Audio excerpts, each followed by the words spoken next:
እንግዲህ በዩቲዩብ መተናል ጥንካሬን ጉልበትን እንዲሁም ደግሞ ውስብስብ የሆኑ ነገሮች አሉ ግን ቢሆንም ዩቲዩብ ላይ መልቀቅ አለብኝ ብዬ ይሄ ምሳሌ ሊሆን በደንብ ዘላቂ ለብዙ ሰዎች ትምህርት ሊሆን ይችላል ብዬ ስላሰብኩኝ ማለት ነው የአባቴን ቤት ለመስራት እኔ እንግዲህ ወገቤ ሸባ አድርጌ ተነስቻለሁ። እግዚአብሔር በሚያውቀው እኔ ምንም ነገር የለኝም። በባዶ የጀመረች ሴት ታውቃላችሁ፣ በባዶ የጀመረች አይነት ሴት ነኝ። ብዙ ስራ ሰርቻለሁ። ቲክቶክ ላይ አካውንት አለኝ ኢንስታግራም ላይ ለሱ በሚል ከዛ ወደዚህ የመጣችሁ ደግሞ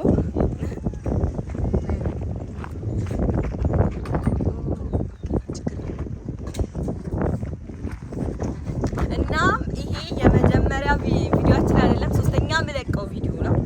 አፋዋት ያፈርደናል። አሁን ቤት ውስጥ ያለውን ነገር ላሳያችሁ። እሺ ቤት ውስጥ ያለውን ነገር ላሳያችሁና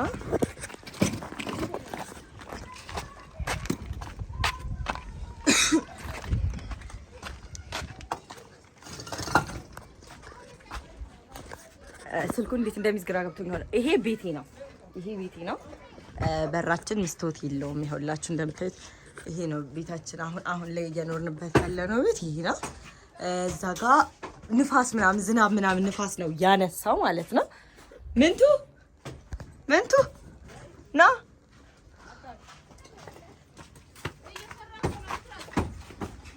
ልፋት እንዴት ነው? ስራ እንዴት ነው? ለዩቲዩብ ቪዲዮ ነው ባይዘው ስንጨርሰው እንዴት ነው? ይሄ ላብ መጨረሻ ላይ ትርጉም አለ። አባይስ በልሽ በርቱ እኛም እንሰራለን በርቱ። እሺ አሁን ቀጥታ አሁን ላይ ያረፍንበት እዚህ ጋርም ትንሽ ክፍል ነበረችን ሳላሳያችሁ ግን አመለጠኝ።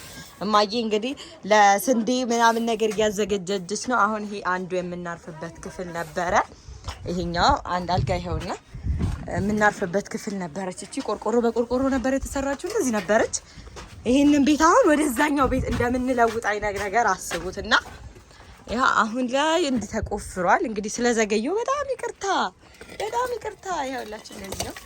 መጨረሻ ላይ ምን እንደሚያ ይሄም አንዱ ቤት ነበረ ግን በስብሶ ፈርሷል ምናምን ነገር።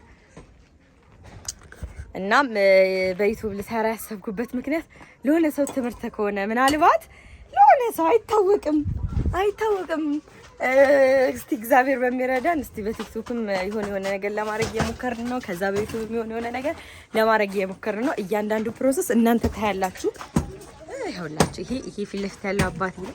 በዛ በኩል ያለው አጎቴ ነው። ቲክቶክ ላይ ማህበረሰብ መምጣት ትችላላችሁ፣ የዩቲዩብ ማህበረሰብ መምጣት ትችላላችሁ ብዬ አሁን ዝም ብዬ ይሄን ቪዲዮ ሌሎቹ ከመፖስተቴ በፊት እፖስታለሁ።